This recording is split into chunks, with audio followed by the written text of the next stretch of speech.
이게 뭐니? 뭐냐뇨, 어머니 점심밥이죠. 이걸 먹으라고 준 거니? 딱딱해서 먹을 수가 없는데. 그럴 리가요. 어머니, 이가 약해서 그러신 거 아니에요. 딱딱하시면 물 드릴게요. 말아 드세요. 저는 그 말에 숟가락을 3개 놓았습니다. 경희야, 나는 이제 더 이상 이런 대접을 받고 싶지 않구나. 내가 도대체 무슨 죄를 지었길래 그러는 거니? 너가 나를 이렇게 냉대해도 되는 거야? 경희는 제가 화내는 모습을 한 번도 본 적이 없었기에 당황한 표정이었습니다. 며느리는 갑자기 태도를 바꿔 저에게 소리를 지르기 시작했어요. 어머니 무슨 말씀이세요? 제가 무슨 냉대를 해요? 어머니 오셔서 밥 차려준 게 냉대예요? 이런 밥을 어떻게 먹니? 밥이 아니라 거의 떡이다, 떡. 나는 항상 너를 위해 반찬도 매주 해다 주고 김치도 주고 손자도 봐주는데 너가 어떻게 나를 이렇게 대해?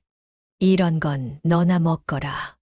말이 너무 심하시네요. 솔직히 말해서 어머니가 여기 계속 드나드는 거 솔직히 좀 부담스러워요. 매번 반찬 주시러 오시면서 저희 집 둘러보시고 잔소리하시고 그건 배려가 아니라 지나친 관심이에요.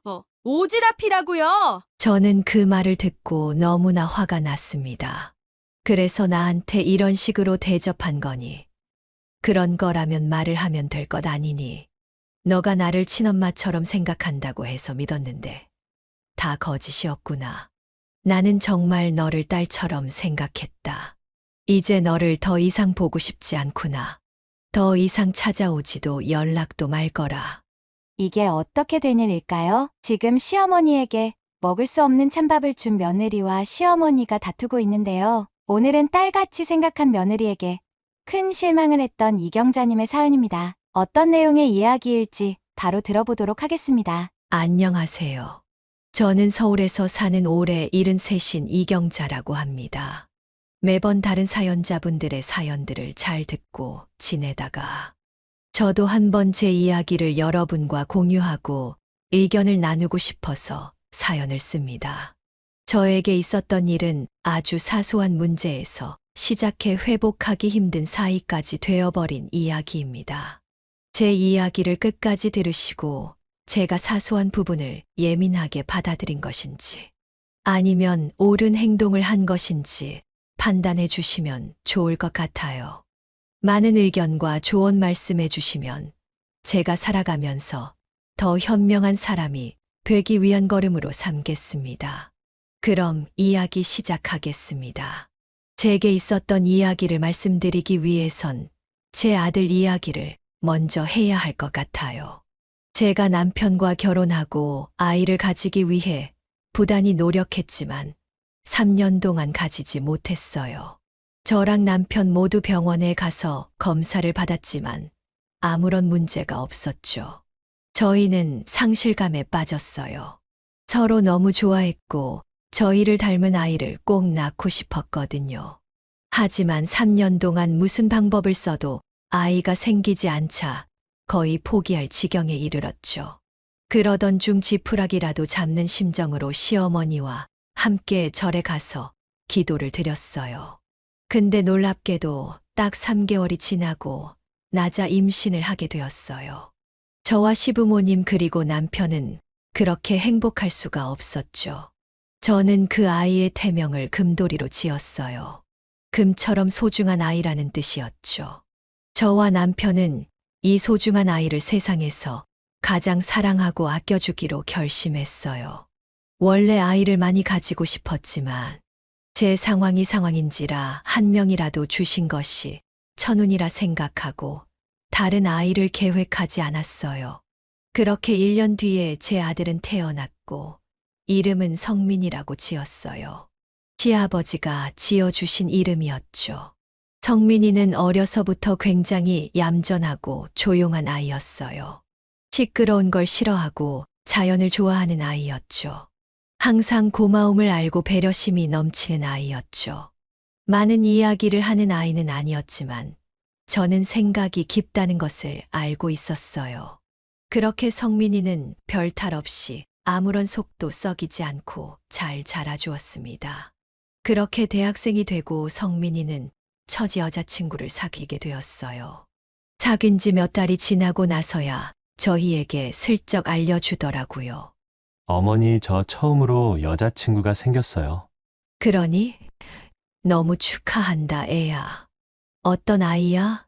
참 밝고 귀여운 아이예요. 저와는 반대인 것 같아요. 저는 조용하고 얌전한 성격인데 이 아이는 팡팡 튀는 아이예요. 저는 저와 반대에 끌리는 사람인가 봐요. 그렇구나.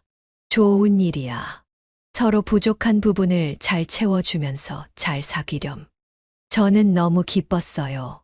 성민이가 여자한테 관심이 전혀 없어 보여서 한편으로는 남편과 걱정을 했었는데 떡하니 여자친구가 생겼다고 말했으니까요. 그 이후로 저와 남편은 그 문제에 대해서는 걱정하지 않았어요. 하지만 성민이가 처음으로 사귄 여자친구를 저희에게 소개해 주었을 때 저와 남편은 깜짝 놀랐어요. 저희가 생각했던 이미지와 너무 달랐기 때문이었어요. 그 여자아이는 성민이의 말대로 통통 튀는 매력을 가지고 있었지만 너무나 예의가 없었어요. 저희가 앞에 있어도 성민이에게 계속해서 과한 애정 표현을 했고 음식을 먹으러 가서 먹을 걸 권해주면 싫다면서 단박에 거절을 했어요. 요즘 아이들은 다 자신의 감정에 솔직하다는 것을 들어서 알고 있었지만 이렇게 실제로 제가 겪어보니 당황스럽긴 하더라고요. 솔직히 저는 조금은 별로였어요. 아무리 요즘 애들이 그렇다고 해도 저희 세대가 느끼기에는 너무 무례한 행동들이 많았거든요. 성민이에게 과한 장난을 치기도 하고 가끔은 욕도 했어요. 아무리 편한 사이여도 그러면 안 되는 거였죠. 저와 남편은 그 상황에서 아무런 말도 하지 않았어요. 아들은 그래도 행복한 표정을 짓고 있었고 그 분위기를 망치고 싶지 않아서였어요. 저는 집에 돌아오고 나서 아들은 순수한 표정으로 저에게 묻더군요. 어머니, 어떠셨어요? 제 말대로 너무 귀엽지 않아요? 그렇구나. 네 말대로 정말 귀엽고 통통 튀는 아이더구나. 하지만 조금 당황스럽긴 하더구나. 어떤 점이 당황스러우셨어요? 나와 네 아버지 때는 서로 존중하고 아껴주는 게 미덕이었는데 아까 보니 너와 참 가깝고 편하게 느껴서 그런 건지 서로 심한 장난도 치고 욕을 하는 게 조금 낯설긴 하더구나. 에이, 요즘은 다 그래요. 너무 걱정 마세요, 어머니. 그렇게 보여도 마음씨는 정말 착하고 배려심 많은 아이예요. 너가 그렇다면 그렇다는 거겠지. 나도 걱정은 안 한다. 잘 만나보거라. 저는 딱히 아들에게 그 아이에 대해 나쁜 말을 하지 않았어요. 어차피 아직 어린 나이였고 결혼할 상대도 아니라고 생각했기 때문이었어요. 이것도 다 경험이라고 생각했죠. 하지만 그래도 걱정은 되더군요. 아마 제 아들이 여자 보는 눈이 없는 건 아닐까 하고요. 저와 남편이 보기엔 완전히 콩깍지가 씌인 것 같았거든요. 그래도 괜찮았어요. 아직 젊으니까요. 그렇게 1년이 지났을까 아들은 군대를 가게 되었죠. 역시나 군대를 전역하기 전에 그 여자아이와 헤어지게 되었더라고요.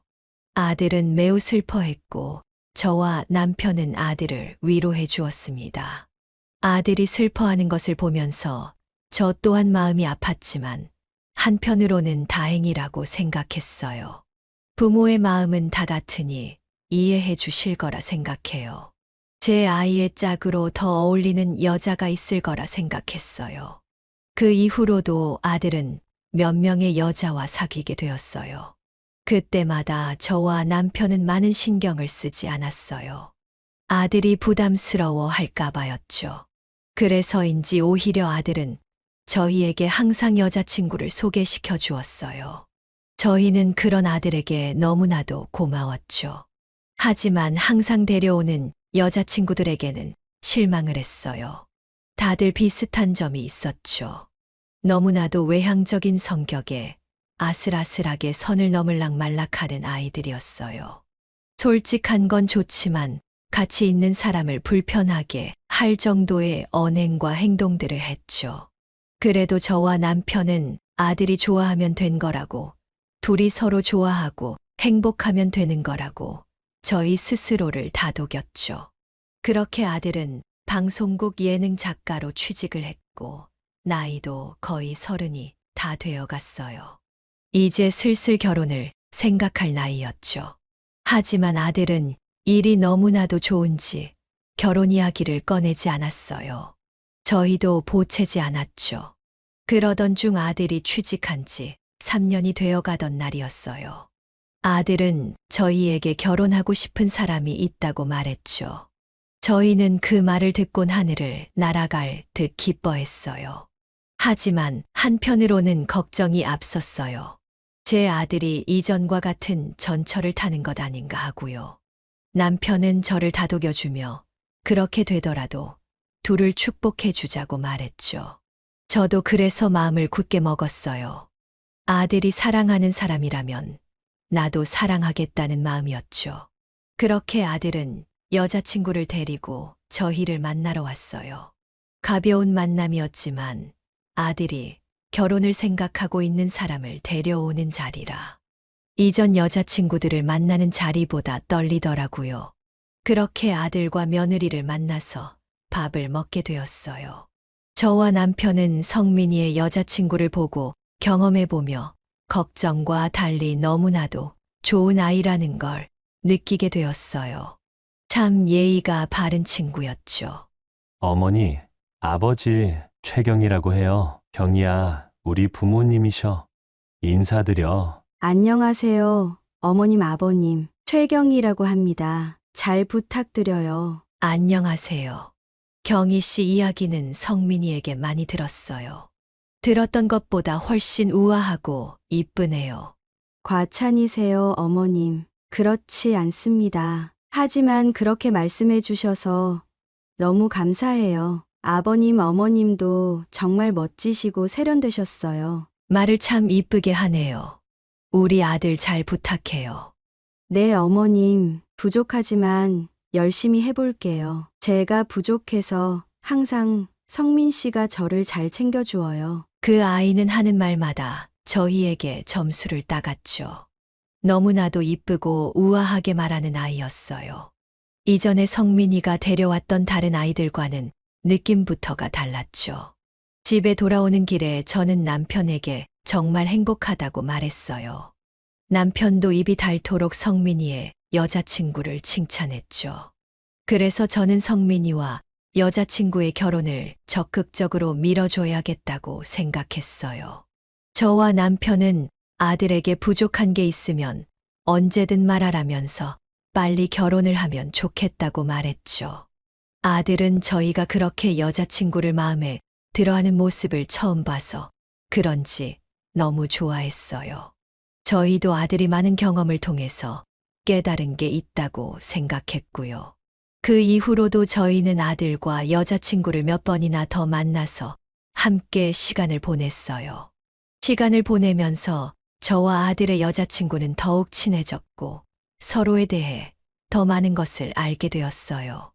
알고 보니 아들의 여자친구에게는 슬픈 과거가 있었더라고요.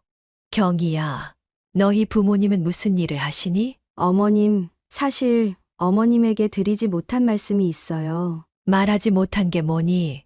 사실 저희 어머니는 제가 어렸을 적 돌아가셨어요. 그래서 어렸을 적부터 아버지 혼자서 저와 언니를 키우셨어요. 그랬구나. 몇 살 때 돌아가셨는데. 제가 5살 때였을 거예요. 워낙 어렸을 때 돌아가셔서 어머니에 대한 기억이 많이 없어요. 저는 그 말을 듣고 가슴이 미어지는 기분이 들었죠. 어머니 없이 자랐다는 말을 담담히 하는 그 아이가 너무나도 안쓰러웠어요. 그래도 이렇게 너를 훌륭하게 키우신 아버님이 정말 대단하시구나. 어머니도 아마 기뻐하고 계실 거야. 그럴까요? 듣기만 해도 기분이 좋아지네요. 감사해요, 어머님. 저는 그 이후로 다짐했죠. 이 아이의 어머니 같은 사람이 되겠다는 것을요. 이 아이를 딸처럼 여기겠다는 것을요. 혹시 너만 괜찮다면 나를 어머니라고 생각하고 편하게 대해줬으면 한다. 나도 너를 딸처럼 생각하고 싶구나. 그 아이는 이 말을 듣고는 아무 말도 하지 않고 눈물을 흘리더군요. 저는 그런 경기를 꼭 안아주었습니다. 울음이 그치고 나서야 한마디씩 이야기를 하더군요. 어머니가 저를 그렇게 생각해 주신다니 너무 기뻐요. 사실 저도 어머니가 제 어머니면 얼마나 좋을까 생각해 본 적이 있었어요. 저도 어머니가 너무 편하고 좋아요. 정말 고마워요, 어머님. 그래. 이제는 너도 우리 가족이야. 나를 어머니라고 생각하고 언제든지 고민 있으면 말하렴. 그렇게 저희는 그날 서로를 꼭 안아주었습니다. 그렇게 저희는 경희의 아버님과 상견례를 했고 6개월 뒤 성민이와 경희는 결혼식을 올렸어요. 그날은 정말 남 부러울 것 없는 날이었죠. 그렇게 저와 남편은 애지중지하게 키운 아들을 독립시켰고 새로운 딸을 얻기도 했어요. 아들과 며느리는 처음엔 저희 집과 먼 곳에 살다가 3년 후 저희 집 근처로 이사를 왔어요. 아들의 회사도 저희 동네랑 가까웠기 때문이었어요. 저와 남편은 그 이후로 자주 아들의 집에 방문하게 되었죠. 3년 동안은 정말 좋았어요. 며느리와는 더욱 더 친해졌고 아무런 불화도 없었죠. 고부 갈등 같은 것은 저희와 관련이 없다고 생각했어요. 우리가 아들과 며느리의 집을 자주 방문하는 것이 부담스러운 일이라고 하시는 분들도 계시겠지만 그렇지 않은 게 아들과 며느리도 자기 집 드나들듯이 저희 집에 왔어요. 아들과 며느리가 손주를 낳고 나서는 더욱 더 많이 왔죠. 며느리는 저녁밥을 차리기 귀찮은 날이면 항상 저희 집에 와서 저녁을 먹었고 아들과 오랜만에 데이트를 하고 싶은 날이면 저희가 손자를 봐주었죠. 집이 가까워지고 나서는 그런 경우가 더 많아졌고 저는 그런 게 좋았어요. 정말 한 가족 같았기 때문이었어요. 며느리도 처음엔 저에게 완전히 예의를 지켰지만 시간이 지나면서 점점 더 저를 편하게 대했어요. 마치 엄마와 딸처럼요. 누가 보면 정말 엄마와 딸처럼 생각했을지도 몰라요. 실제로 같이 어딘가 놀러 가면 몇몇 분들이 모녀 관계라고 착각할 때도 있었으니까요. 저 또한 며느리가 편해져서 가끔은 잔소리를 했죠. 그렇다고 짜증이나 화를 내지는 않았습니다. 그저 그 아이에게 도움이 될 만한 이야기들을 했죠. 돈을 모으는 방법이라든지 집안일을 잘하는 방법 같은 것들 말이에요. 하지만 제가 이상한 건지 시간이 지날수록 점점 며느리가 저를 무시한다는 생각이 들기 시작했어요. 저를 편하게 대하는 걸 넘어서 막 대하기 시작했죠. 제가 잔소리를 하면 짜증을 내고 듣기 싫은 표정을 하고 그만하라고 이야기하기도 했습니다. 한 번은 저에게 빨래를 부탁했는데 제가 깜빡하고 못했던 적이 있었는데 그때는 저에게 화를 내기도 했어요. 그러다 우리가 틀어지게 된 결정적인 일이 발생하게 되었어요. 평범한 날이었어요. 저는 반찬을 가져다 주러 며느리에게 전화를 한 뒤 아들 집으로 향했죠. 초인중을 누르니 문이 열리고 며느리 경희의 얼굴이 보였습니다. 경희는 제 반찬통을 들어주지도 않고 문만 열어준 채 부엌으로 가더군요. 저는 무거운 반찬을 식탁 위에 올려놓고 보자기를 풀었어요. 제가 열심히 한 반찬들이었죠. 경희는 그 중 한 반찬의 뚜껑을 열더니 맛을 보기 시작했어요. 그런데 쩝쩝대며 인상을 쓰기 시작했죠. 어머니, 이거 왜 이렇게 짜요? 소금을 들이부으신 거 아니에요? 저번에 너희가 너무 싱겁다고 해서 소금을 좀 넉넉히 뿌렸는데 많이 짜니? 네, 먹으면 건강 안 좋아질 것 같은 맛이에요. 한번 드셔보세요. 그래서 저는 제가 만든 반찬을 먹어보았죠. 물론 만들면서 이미 간을 본 상태였어요. 먹어보니 밥이랑 먹으면 딱 먹을 만한 간이었어요. 딱 맛있었죠. 내 입엔 괜찮은데 그렇게 짠가? 밥이랑 먹으면 딱 맞을 것 같은데. 그럼 어머니가 드시면 되겠네요. 저희는 괜찮아요. 저희는 요즘 저염식단으로 먹고 있어서요. 아이도 있고 우리 건강도 생각해서요. 무슨 말씀이신지 아시죠? 그러면서 경희는 반찬 뚜껑을 전부 열어서 하나씩 맛보더니 평가를 하고 짠 것들은 모두 다시 가져가라고 했어요. 그때는 그냥 그러려니 했어요.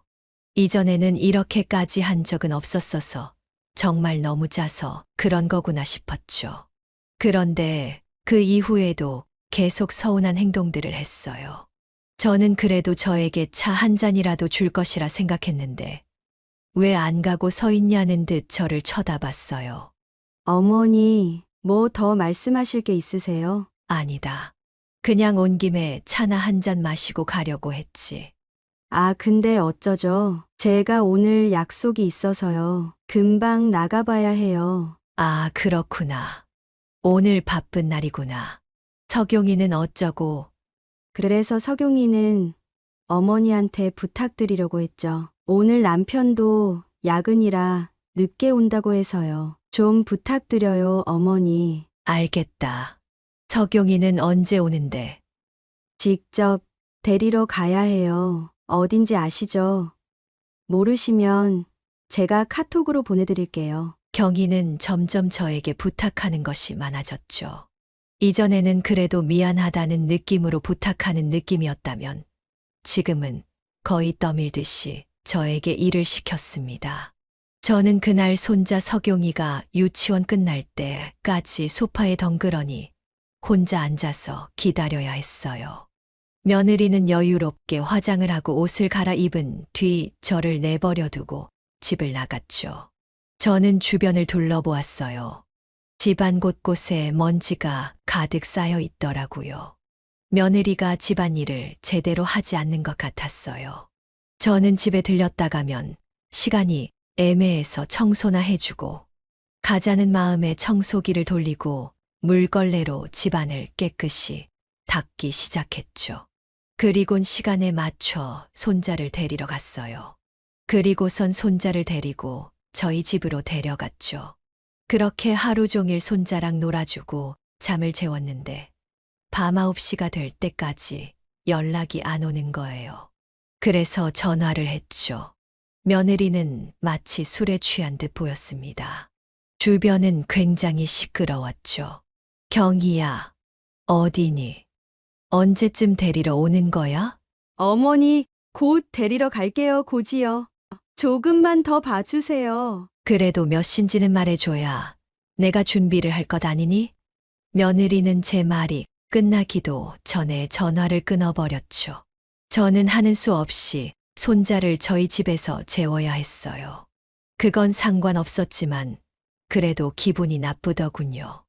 아들에게도 전화를 해보았지만 아들은 밤 늦게나 도착한다면서 죄송하다고 하더라고요. 그렇게 밤 10시가 되었고 저도 남편과 잠자리에 들었습니다. 근데 새벽 1시쯤에 누가 문을 두드리더군요. 저는 깜짝 놀래 이 시간에 누가 왔나 싶어 나갔더니 경희인 거예요. 경희는 엄청 취한 채로 아이를 데리러 왔다고 했죠. 몸도 혼자서 가누지 못할 정도로 마셨더라고요. 왜 이렇게 술을 많이 마셨어? 누구랑 마신 거야? 누구랑 마셨긴요. 석용이 유치원 엄마들이랑 한잔했어요. 어머니, 저 술 좀 깨게 라면 하나만 끓여주세요. 이 새벽에 무슨 라면이야? 얼른 집에 가서 자렴. 근데 갑자기 경희는 라면을 달라며 고래고래 소리를 치기 시작했어요. 그 바람에 손자와 남편이 모두 깨버렸죠. 저는 그 상황을 더 크게 만들지 않기 위해 일단 라면을 끓였어요. 하지만 경희는 술에 취해 그대로 잠이 들어버렸죠. 결국 끓인 라면은 버려야 했어요. 저와 남편은 며느리를 소파로 옮겨서 이불을 덮어주고 그대로 잠에 들었죠. 다음 날 일어나 보니 손자와 며느리는 집에 간 듯 없었어요. 이불도 개지 않고 갔더라고요. 그리곤 저희에게 아무 말도 없었죠. 저는 걱정이 되어서 아침에 아들에게 전화를 했어요. 아들은 그 이야기를 듣고 매우 화가 나는 모양이더군요. 저는 아들에게 말했어요. 너무 뭐라고 하지 마라. 아이 키우다 보면 많은 스트레스를 받기 마련이야. 집안일도 해야 하고 육아도 해야 하니 얼마나 바쁘겠니. 그냥 조용히 넘어가. 하지만 아들은 굉장히 화가 난 듯 했어요. 아니, 어머니, 그래도 이건 너무하잖아요. 어떻게 어머니, 아버지 앞에서 그런 주태를 부릴 수가 있냐고요. 우리가 괜찮다는데 더 무슨 할 말이 있니? 그냥 넘어가거라. 집에 잘 도착했으면 됐다. 하지만 아들은 그냥 넘어가지 않은 듯 했어요. 부부싸움을 한 것 같았어요. 그 사실을 저는 며칠 뒤에 알 수 있었죠. 그날은 아들이 김치를 다 먹었다고 해서 김치를 가져다 줄 겸 반찬통을 가져오려고 한 날이었죠. 그래서 집에 갔더니만 며느리가 저를 대하는 태도가 매우 차가웠어요. 저는 그 이유를 알 수 없었지만 분명 저에게 서운한 게 있는 것 같았죠. 김치를 제 손에서 확 뺏어가고는 다 먹은 반찬통을 내밀었어요. 그리곤 생수 한 잔을 떠서 식탁에 올려놓더니 아무 말 없이 부엌으로 가서 설거지를 하더군요. 저는 도저히 그 어색한 기분을 참을 수가 없어 며느리에게 물었어요. 경희야, 뭐 화나는 일 있니? 제 이야기를 듣고도 며느리는 못 들은 척을 했죠. 저는 며느리가 왜 저럴까 싶어 다가가 설거지를 도우려고 했어요. 그런데 제 팔을 탁 치더니 화를 내기 시작했어요. 저리 가세요, 어머니. 방해돼요. 그냥 소파에 앉아 계세요. 저는 너무 어이가 없었죠. 그래도 화를 내고 싶지는 않았어요. 무슨 일이니? 나한테 뭐 서운한 게 있는 거야? 서운한 거요? 있죠.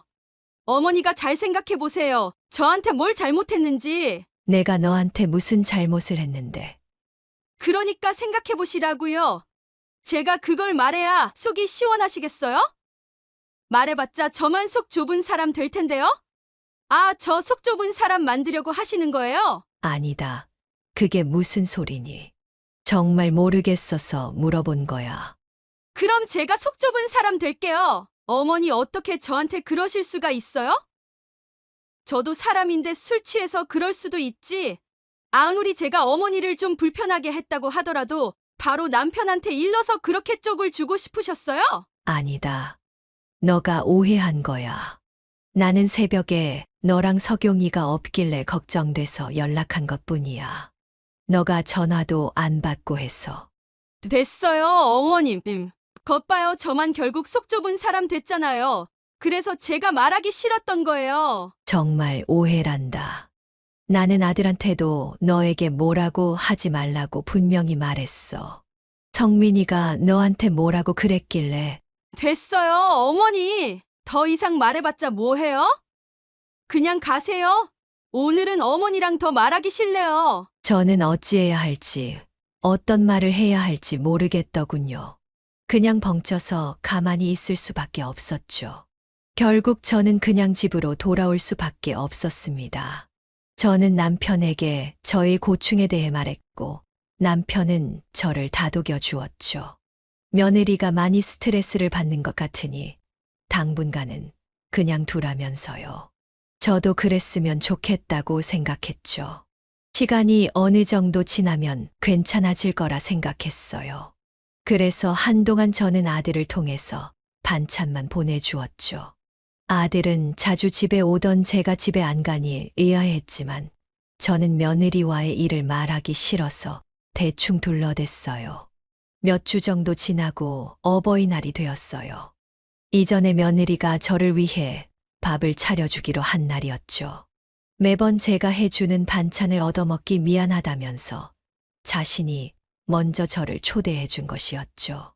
본래 남편과 함께 가기로 했지만 남편은 친구들과 미리 골프 선약이 있어서 가야 한다고 했어요. 아들도 출장을 가서 끝나고 와서 찾아뵙겠다고 했고요. 결국 저만 며느리와 함께 밥을 먹으러 아들 집으로 향했죠. 저는 그날 며느리와 화해를 하고 싶어 이쁜 꽃을 샀습니다. 시간이 어느 정도 지났으니 며느리도 화가 좀 줄었을 거라 생각했어요. 그렇게 저는 떨리는 마음으로 초인종을 눌렀고 경희가 나왔습니다. 늦은 오후였지만 경희는 씻지도 않았는지 떡진 머리에 추리닝 차림으로 있더군요. 제가 온 것에 대해 놀란 듯 했어요. 어머니, 무슨 일이세요? 아니, 오늘 우리 같이 저녁 먹기로 하지 않았니? 그래서 왔단다. 그제서야 며느리는 생각이 났는지 들어오라고 하더군요. 그때부터 느낌이 좋지 않았어요. 며느리는 머리를 박박 긁으며 어떻게 해야 할지 생각하는 것 같더군요. 저는 어떻게든 좋게 넘어가기 위해 꽃을 며느리에게 내밀었어요. 경희야, 너무 이뻐서 너 주려고 샀단다. 고마워요, 어머니. 근데 어차피 이거 나중에 다 시들면 버려야 하는데. 그것도 일이에요. 다음부터는 마음만 받을게요. 이런 거 사오지 마세요. 그래도 이쁘지 않니? 너 예전에 꽃을 좋아한다고 해서 나름대로 골라서 사온 거란다. 네, 알겠어요. 일단 거실에 앉아 계세요. 밥 차려서 갈게요. 저는 떨떠름한 표정을 짓고 거실 소파에 앉아 있었어요. 며느리는 부엌 냉장고를 열어 뚫어지게 쳐다보더니 반찬을 몇 개 꺼내기 시작했어요. 그리곤 몇 개를 전자레인지에 돌리더라고요. 저는 느낌이 좋지 않았지만 차분히 기다렸어요. 맛있는 밥을 먹고 싶다기보다 며느리와 화해를 하러 온 것이기 때문이었어요. 몇 분 정도 지났을까? 며느리는 밥을 차려왔어요. 근데 전부 제가 준 반찬들이었어요. 가장 최악이었던 건 밥이었죠. 매우 찬 밥이었어요. 아마 점심때 먹고 남은 밥을 그대로 준 것 같았어요. 떡처럼 굳어서 잘 떨어지지도 않을 정도였으니까요. 어떻게 반응해야 할지 모르겠더군요. 근데 그 밥은 그대로 먹을 수가 없을 것 같아 며느리에게 부탁을 했어요. 경희야, 밥이 너무 차고 딱딱한데 랩 씌워서 전자레인지에 조금만 돌려줄 수 있겠니? 며느리는 제 밥그릇을 확 낚아채더니 부엌으로 가서 전자레인지에 밥을 데우더군요. 굉장히 귀찮은 표정이었어요. 저는 그때까지 잘 참아냈죠. 며느리를 정말 딸처럼 생각했기 때문이었어요. 저는 만약 민석이가 저랬더라면 어떻게 했을까라는 생각을 하면서 참았어요. 그리곤 잘 달래줘야겠다고 생각했죠. 밥을 먹으면서 저는 속마음을 며느리에게 꺼냈어요. 경희야, 나는 너와 이렇게 어색한 사이가 된 것이 적응이 안 되는구나. 너랑 다시 편하게 지내고 싶어. 나한테 서운한 게 있으면 지금 다 털어놓으면 안 되겠니? 저 서운한 거 없어요, 어머니. 그럼 나한테 이렇게 하는 이유가 뭐야? 내가 답답해서 그런다.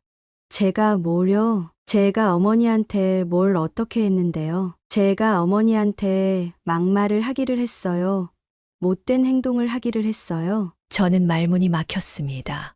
그 태도는 분명 며느리도 알고 있으면서 말하지 않는다는 것을 알려주었죠.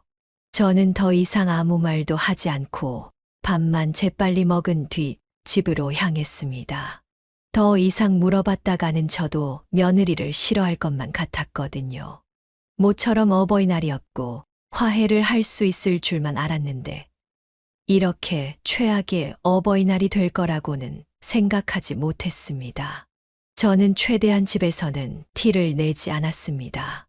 하지만 남편은 저를 몇십 년간 지켜본 탓인지 바로 알아채더군요. 며느리랑 저녁은 잘 먹었어? 네, 잘 차려줘서 맛있게 먹고 왔어요. 화해는 잘했고? 네, 그럼요. 이전처럼 잘 지낼 수 있을 것 같아요. 근데 표정이 왜 이렇게 어두워? 내가 봤을 땐 아닌 것 같은데. 솔직히 말해봐. 무슨 일 있었지? 저는 그 질문에 거짓말을 할 수가 없었어요. 남편의 따뜻한 목소리에 울음이 터지고 말았죠. 그리고 저는 며느리와 있었던 일을 남편에게 터놓았어요. 남편은 제 이야기를 듣고 오랜 시간 고민을 하더라고요. 그리곤 말했습니다. 당신한테 그렇게 했다니 며느리가 너무 했구먼. 화가 나지만 당신이 화를 안 냈는데 내가 낼 순 없지. 한 번만 더 지켜보자고. 당신이 싫은 건 아닌 것 같은데 분명 서운한 게 있어서 그런 걸 거야. 네, 맞아요. 근데 왜 그런지 말을 해주지 않으니 답답해서 그렇죠. 그래, 한 번만 더 시도해봐. 당신은 그 정도 했으면 할 만큼 한 거지. 시간을 조금 가졌다가 다시 한번 찾아가 봐. 그 이후로 한동안 저는 아들 집에 찾아가지 않았습니다. 며느리도 더 이상 저희 집으로 오지 않았죠. 아들도 뭔가 이상한 기운을 느낀 듯 했습니다. 하지만 저와 며느리 둘 다 말하지 않으니 아들 또한 답답한 상황이었죠. 저 또한 그 어색한 분위기가 너무나 싫었습니다. 얼른 화해를 하고 싶었죠. 그렇게 시간이 지나고 제 생일이 되었습니다. 아들은 자신의 집에 와서 생일 파티를 하자고 했고, 저와 남편은 승낙을 했습니다. 며느리가 어떻게 할지 궁금했죠. 저는 어떻게든 그날은 며느리와 화해를 하겠다고 생각했습니다. 그렇게 아들 집에 가니 진수성찬이 차려져 있더라고요. 몇 개는 밖에서 시킨 듯 했지만 그래도 괜찮았습니다. 며느리는 아들과 남편 앞에선 아무렇지 않은 척 했죠. 저도 그래서 며느리처럼 아무렇지 않은 척 연기를 했습니다. 남편과 아들은 나름대로 저와 며느리의 눈치를 보는 것 같더라고요. 저는 며느리와 이야기할 시간을 가지고 싶었지만 단 둘이 있을 시간이 안 나더라고요. 그래서 며느리가 설거지를 할 때 몰래 옆으로 가서 말을 걸었습니다. 경희야, 설거지 도와주련. 괜찮아요. 어머니, 제가 할게요. 생일이신데 설거지라뇨. 얼른 가서 쉬세요. 며느리의 목소리는 너무나도 밝았습니다. 웬일인지 저에게 화를 푼 것만 같았죠. 아리송했지만 몇 주 전에 그 태도와는 너무 달랐습니다. 그렇게 기쁜 마음 반, 아리송한 마음 반으로 집으로 돌아갔습니다. 뭔가 진전이 있는 것 같아 보였죠. 하지만 더 많은 대화를 하지 못해서 아쉬운 마음에 다음 날 찾아가 진지하게 다시 이야기를 해보자고 생각했죠. 그래서 다음 날 점심에 며느리가 혼자 있을 시간에 맞춰 아들 집으로 찾아갔습니다. 초인종을 눌렀고 곧 며느리가 나와 놀란 표정으로 저를 쳐다보더군요. 어머니 웬일이세요? 연락도 안 하시고. 어제 너랑 이야기를 많이 못해서 아쉬워서 같이 점심이나 한 끼 하러 왔단다. 그래도 괜찮지. 경희는 어제와는 다르게 다시 싸늘해져 있었습니다. 들어오세요. 잠시 앉아 계시면 밥 차릴게요. 경희는 귀찮은 듯한 표정으로 부엌에 가서 밥을 차렸습니다.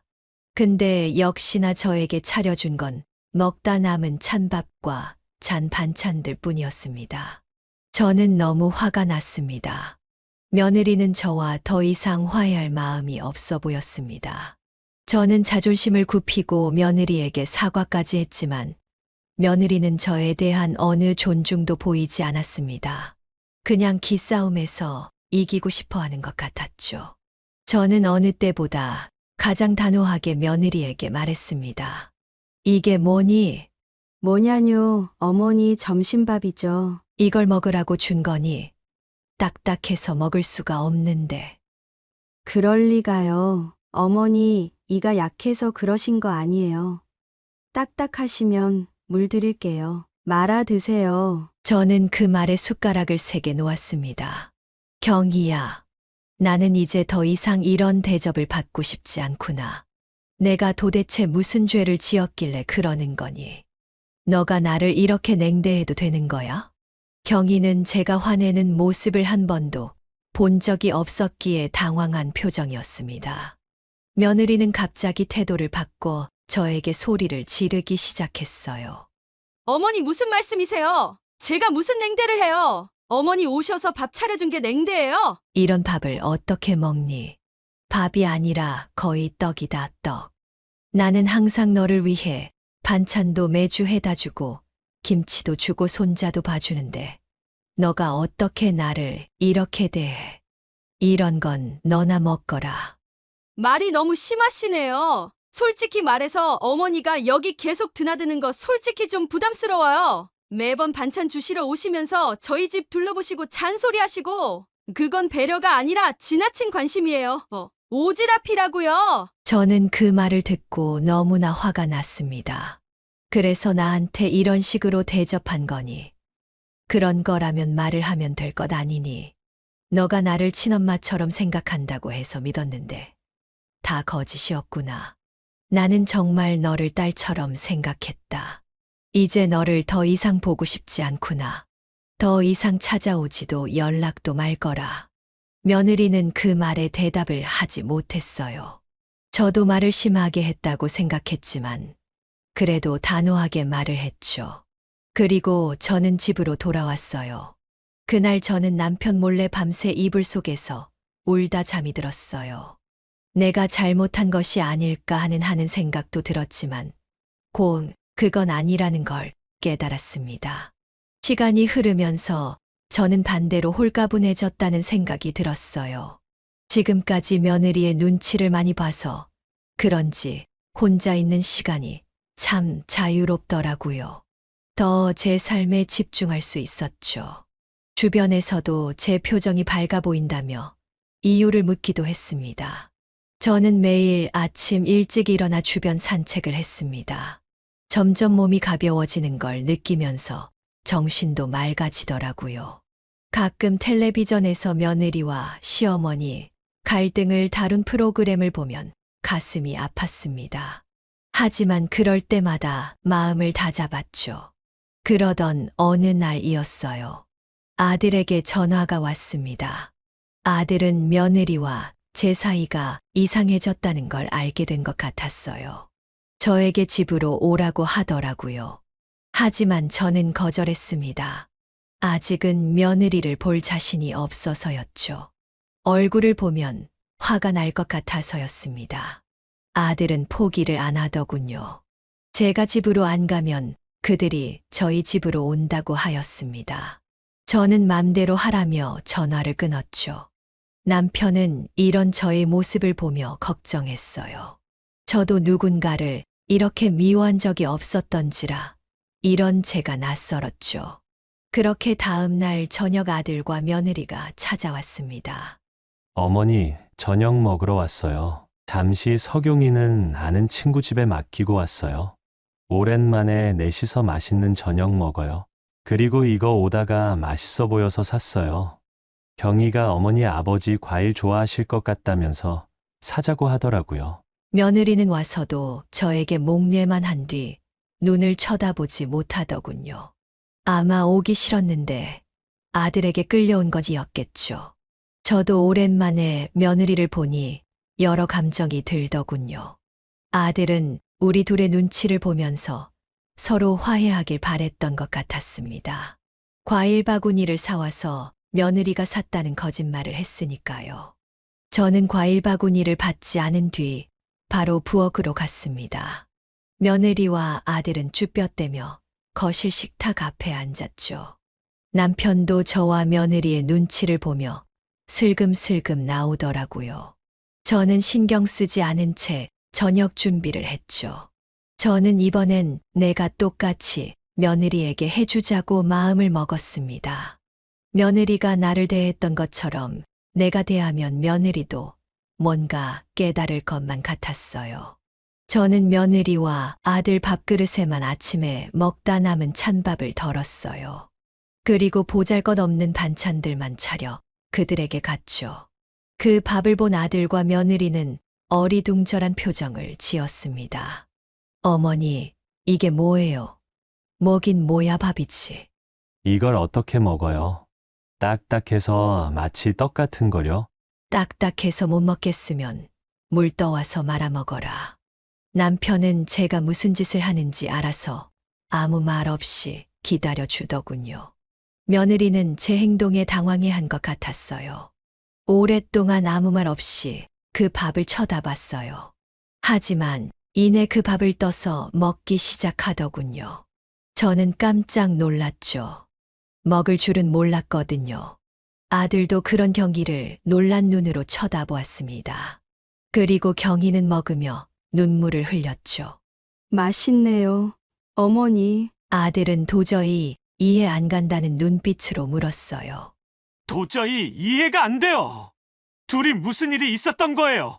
무슨 일이 있었길래 그렇게 친했던 둘이 이렇게 될 수가 있냐고요? 경희야, 그만 먹어. 너 이런 취급 당할 사람 아니야. 나가서 먹자. 어머니 너무 하시네요. 그래도 경희는 어머니한테 사과를 하러 왔어요. 사과를 하러 온 사람한테 이렇게 하셔도 되는 거예요. 그러냐? 난 이런 취급을 수도 없이 당했는데 어떻게 생각하니? 네, 그게 무슨 소리세요? 난 모르겠다. 내가 무슨 잘못을 했는지 네 아내한테 물어보거라. 경희는 아무 말 없이 울기만 했어요. 여보, 그만해. 가자. 경희는 어이없어 하는 아들을 데리고 나갔습니다. 저는 그들이 나가고 자리에 풀썩 주저앉았죠. 이렇게 복수를 해주면 속이 시원해질 줄 알았는데 아니더군요.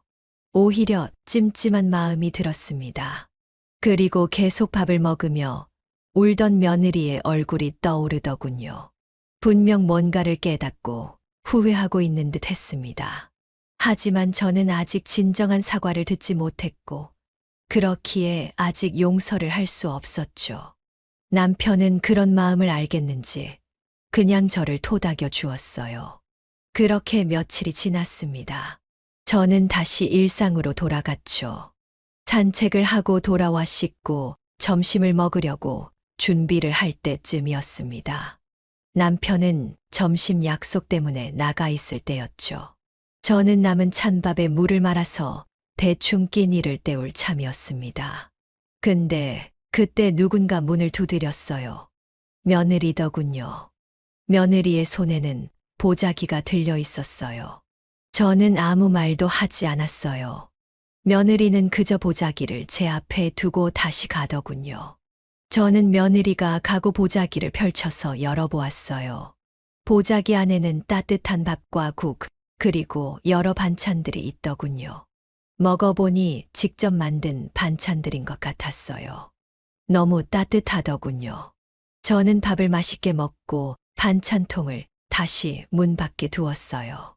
며느리는 그날부터 계속해서 저희 집으로 찾아왔습니다.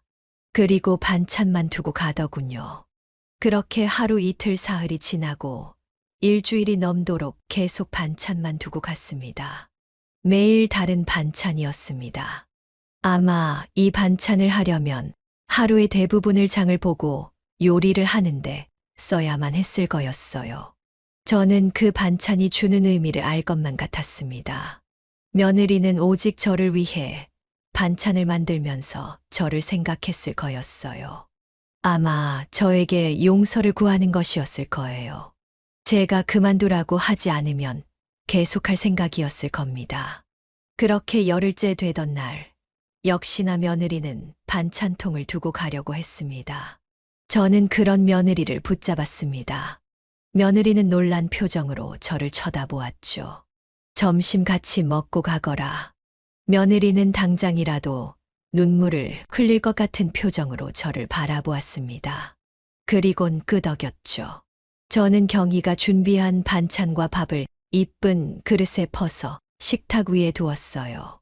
저희는 그저 말없이 그 밥을 먹기만 했죠. 잘 먹었구나.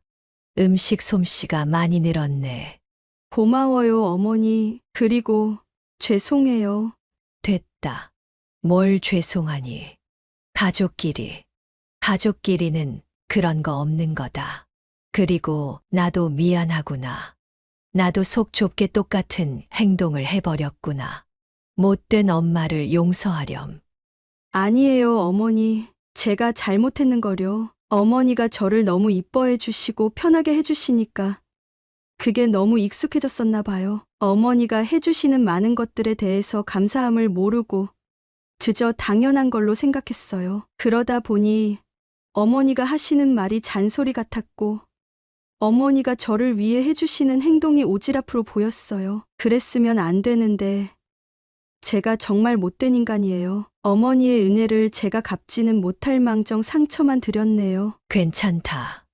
원래 그러는 거야. 사랑하는 사람들은 많이 싸우기도 해.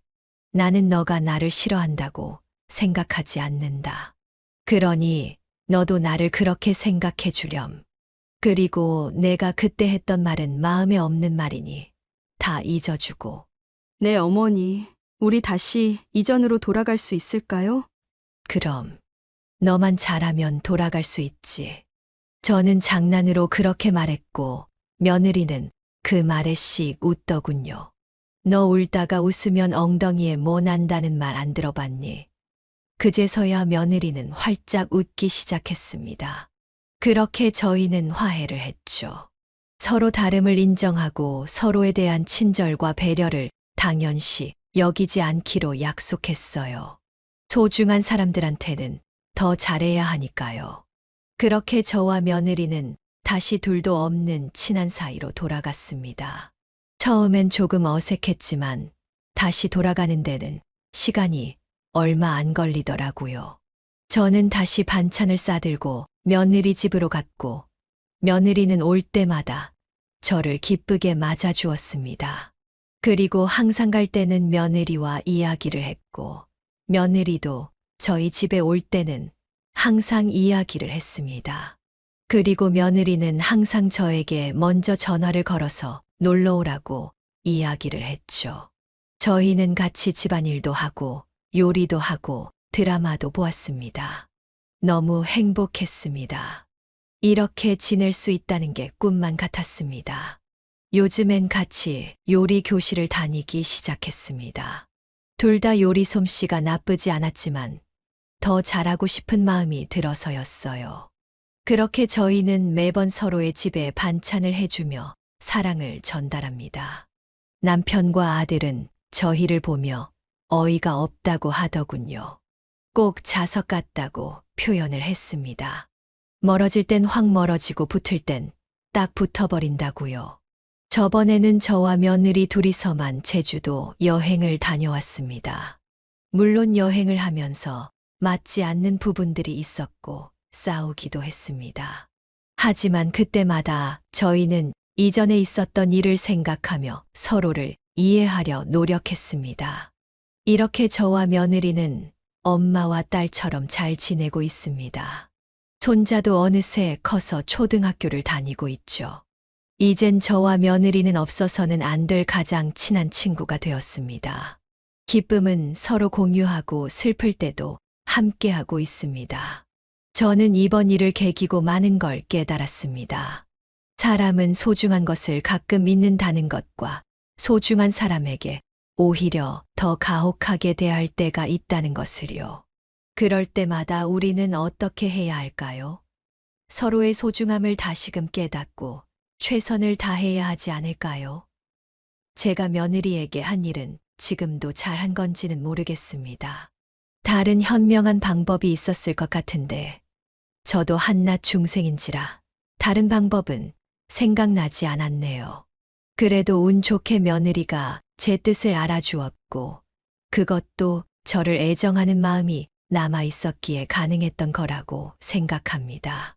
오늘 제 이야기는 여기서 마무리하려고 합니다. 여러분은 제 이야기를 듣고 어떤 생각이 드시나요? 제가 했던 일은 과연 잘했던 걸까요? 어떻게 했으면 더 현명하게 대처할 수 있었을까요? 여러 생각이 드는 날이네요. 여러분들의 많은 의견과 조언, 그리고 공감 한 말씀 부탁드려요. 여러분의 인생을 바꾸는 관점은 무엇인가요? 지금까지 제 이야기를 들어주셔서 고맙습니다. 네, 오늘 이야기는 어떠셨나요? 오늘 이야기를 듣고 어떻게 생각하시는지 어머님, 아버님의 생각을 댓글로 공유해주세요. 저는 또 다른 사연으로 찾아뵙겠습니다. 벌써 사연자분들의 사연들을 공감해주시는 어머님, 아버님이 6,800분을 넘어섰는데요. 함께 해주신 분들 정말 감사드립니다. 좋아요, 구독, 알람 설정을 통해 앞으로도 따뜻한 정을 나눌 수 있게 함께 해주세요. 어머님, 아버님의 삶의 지혜와 경험을 나눌 수 있는 통로가 되겠습니다. 오늘도 인생을 바꾸는 관점을 통해 사연을 들어주셔서 감사합니다.